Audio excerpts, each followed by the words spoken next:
Picture this. It's 3 o'clock in the morning. Oh, the worst time to be awake. Right. You're staring at the ceiling and your mind is just running through the absolute worst case scenarios. Like you are terrified of losing it all. Yeah, the job, the money, the status. Everything you've built. You're just lying awake in the dark and that single agonizing question keeps looping in your head. Like, what if I fail? It's a profound universal anxiety, honestly. Just that paralyzing late night terror of the floor just dropping out from underneath you, leaving you with absolutely nothing. And there's this haunting visual in today's source material that captures this exact psychological state perfectly. We're looking at a conceptual script today called The Wealth of a Broke Man. Such a great title. I know, right? Yeah. And it opens with this incredibly striking imagery. So imagine a silhouette of a man sitting alone on a cold stone floor. His head is tilted up. Just completely isolated. Exactly. A single drop of water falls, and it creates a ripple in this dark puddle. The whole feeling is entirely claustrophobic. Like the very walls of financial ruin are physically closing in to crush him. But then, and this is where it gets brilliant, there's this incredibly unexpected shift. Yes. The perspective suddenly zooms out incredibly fast, and you see that the man isn't in a dark, tiny cell at all. He is standing in the middle of a vast, wide-open, empty desert. Which completely shatters that initial perspective. I mean, it takes you from feeling suffocated and trapped by the loss of material things to, realizing the sheer, wide-open expanse of still simply existing. Because the loss of everything doesn't actually put you in a cage, it puts you in a desert. Exactly. And that brings us to the core mission of today's deep dive. We are going to explore how Stoic philosophy takes this ultimate modern nightmare, the total lack of money, the absolute financial ruin, and completely flips the script. It's basically about taking what we universally view as a tragedy and turning it into a literal training ground for resilience. Okay, let's unpack this. Because taking the fear of a zero bank balance and applying ancient philosophy to it sounds, well, highly poetic. But we need to know how it actually functions in reality. Right, because to understand how to conquer that paralyzing fear of ruin, we first have to look at how the ancients actively pursued it. Pursued it. Yeah, they didn't just sit around writing abstract theories about poverty. They purposefully walked right into it. Right, which brings us to Seneca. And we all know Seneca was absurdly wealthy, which always makes his practice of, wearing rags and eating scraps feel a bit ironic to me. It is a bit of a paradox, for sure. I mean, here's a guy with sprawling estates and massive political influence, choosing to spend days living exactly like a beggar, all just so he could ask himself, is this what I used to fear? What's fascinating here is that the Stoics were targeting the exact location where real suffering happens.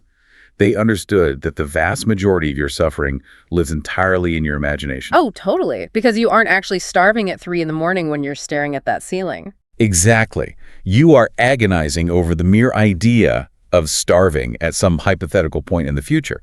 The underlying Stoic secret is that having absolutely nothing and surviving it gives you the one thing that money fundamentally cannot buy. Which is fearlessness. Precisely. Fearlessness. I look at that and my brain immediately goes to exposure therapy or like a fire drill. Oh, that's a great way to think about it. Right. You are choosing to run toward the smoke in a highly controlled way so that if a real fire ever breaks out, your brain doesn't completely short-circuit into panic because it has smelled smoke before. It knows what the smoke smells like, yeah. But let me push back on this a little bit, because isn't it profoundly different for a billionaire Roman statesman to, play homeless for a few days? Especially knowing full well he has a palatial mansion and a warm bath waiting for him on Monday morning. Exactly. Does eating scraps for 48 hours really conquer the existential dread of ruin, or is that just an ancient form of poverty tourism? That is a highly critical distinction to make. And frankly, it's the most common critique of Seneca's practice. On a purely physical level, yes, he always knew he had a safety net. He was never in real danger. Right. But if we dig into the cognitive mechanics of what he was doing, the physical reality of wearing the rags is actually secondary. Really? So that. Because it is not about perfectly simulating the logistical nightmare of poverty. It is entirely about the psychological realization that occurs in the brain when you intentionally deprive it of luxury. Ah, okay. So the goal isn't to pretend you're poor. It's to prove to your own nervous system that comfort isn't oxygen. Precisely. It shatters the grand illusion we all walk around carrying. The illusion that our current level of comfort is an absolute biological necessity for our survival. Because when you strip away the luxury, your brain is forced to look around and realize, oh, wait, I am still breathing. My heart is still beating. I am still functioning. You essentially demystify the nightmare. You take away the monster's teeth. Exactly. The fear of poverty relies heavily on the terror of the unknown. So by visiting that unknown space, even temporarily and artificially, you severely diminish its leverage over your mind. But doing a fire drill when you live in an ancient villa is one thing. How do we translate this abstract philosophical exercise into our actual daily lives today? Well, the philosophy has to leave the realm of theory and become a modern physical practice. Right, because I sincerely doubt anyone listening to this is going to go dig through a dumpster after we wrap up. And they absolutely shouldn't. Which brings us to the tactical application from the source material. Voluntary discomfort. There is a brilliant maxim in the script for this. It says, don't wait for life to get hard, make it hard. Which sounds intense, but it's practical. It really is. The translation of Seneca's rags for the modern era involves very specific, calculated choices. The source suggests taking a freezing cold shower every morning. Or choosing to walk in the rain instead of driving your comfortable car. Or intentionally skipping a meal and just sitting with the hunger. The explicit goal is to toughen your skin, to build a callus over your comfort zone. So that when a real economic storm hits, you don't instantly crumble. It is the deliberate introduction of artificial adversity into a hyper-comfortable life. Here's where it gets really interesting. There is a direct parallel here to physical training. When you go to the gym to lift weights, you are intentionally putting your muscular system under intense stress. You're tearing it down. Literally tearing the muscle fibers down in a highly controlled environment, solely so they are forced to synthesize and grow back stronger. You're choosing acute pain in the present to build a higher capacity for the future. That is the exact biological mechanism at play, just applied to your psychological baseline. You are actively expanding your baseline capacity to endure friction. But I find myself wanting to challenge the scale of this practice. Let's be entirely realistic here. Okay, let's hear it. Can skipping lunch on a random Tuesday or suffering through a chilly 3-minute shower truly prepare someone for the devastating, life-altering reality of bankruptcy? Or a market crash that evaporates their entire retirement fund, yeah. Right. Trying to prepare for financial ruin by taking a cold shower feels a bit like trying to prepare for a Category 5 hurricane by standing in front of a desk fan. I love that analogy. Yeah. But if we connect this to the bigger picture, we have to look closely at how the human nervous system processes threat. Okay, lay it out for me. You are absolutely right that a cold shower is not a one-to-one simulation of a foreclosure. That would be an impossible comparison. What these small daily acts of voluntary discomfort actually serve as are micro-vaccinations against panic. Micro-vaccinations. Okay, I like that term. Break down the neurology of how that actually works. Well, when you face a catastrophic loss, the immediate danger isn't merely the mathematical lack of funds in the account. It's the massive physiological cascade of panic that follows. The fight-or-flight response. Exactly. Your amygdala gets hijacked. Panic floods your system with cortisol. It makes you freeze, and it severely impairs your prefrontal cortex. Which means you start making terrible reactive decisions. Spot on. So by voluntarily stepping into a freezing shower, your body's alarm bells start ringing immediately. Your brain screams that this is a crisis and demands that you step out. But you use your prefrontal cortex to override that urge. Yes, you choose to stay. You control your breathing. You are actively teaching your brain on a fundamental neurological level that acute discomfort is merely a temporary sensation. It is not a lethal threat. Right. So years later, when the bank calls or the market drops, your nervous system has already been rigorously trained to decouple the feeling of discomfort from the biological response of outright panic. You've essentially trained the muscle of remaining strategic when every primal instinct is screaming at you to freak out. Exactly. But let's say you've mastered the physical discomfort. You can take the cold showers, you can skip the meals without getting agitated. The much harder challenge seems to be the mental disentanglement. Oh, without a doubt. It's one thing to endure a grumbling stomach. It is an entirely different battle to separate who you fundamentally are from what you happen to own. This is where the practice shifts from physical endurance to a profound psychological reframing. It's the crucial division between your assets and your essence. And the source script has an incredibly visceral way to visualize this concept. Right. Imagine a heavy, solid golden coin. Now picture that gold slowly melting down, losing its shape and turning into a pool of black ink. It is such a striking representation of how easily wealth can dissolve. And the core argument here pulls no punches.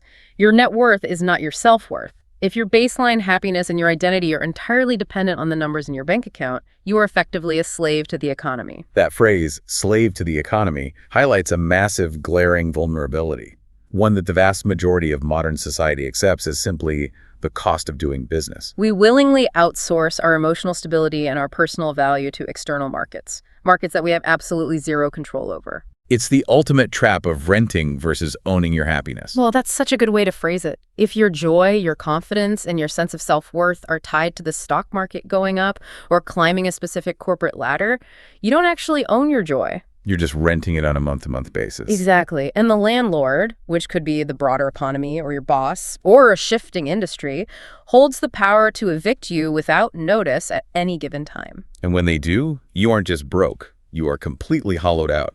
Which perfectly explains why the Stoic definition of wealth operates on an entirely flipped axis compared to our modern understanding. Right. A Stoic is considered truly rich, not because he possesses more, but because he actively desires less. True wealth, in this framework, is defined by the absence of agonizing desire. So what does this all mean for the listener right now? Because we exist in a hyper-consumerist society that actively enforces the exact opposite mindset. We really do. Evicting the landlord sounds incredibly empowering in theory. But practically speaking, how does someone paying a mortgage, raising kids, and navigating a career actually do that without acting completely irresponsibly? It's a tough balance. How does a person whose entire ego and social standing are tied to their job title even begin to detach their essence from their assets? It demands a rigorous, almost uncomfortable level of critical thinking about what actually constitutes freedom in your life.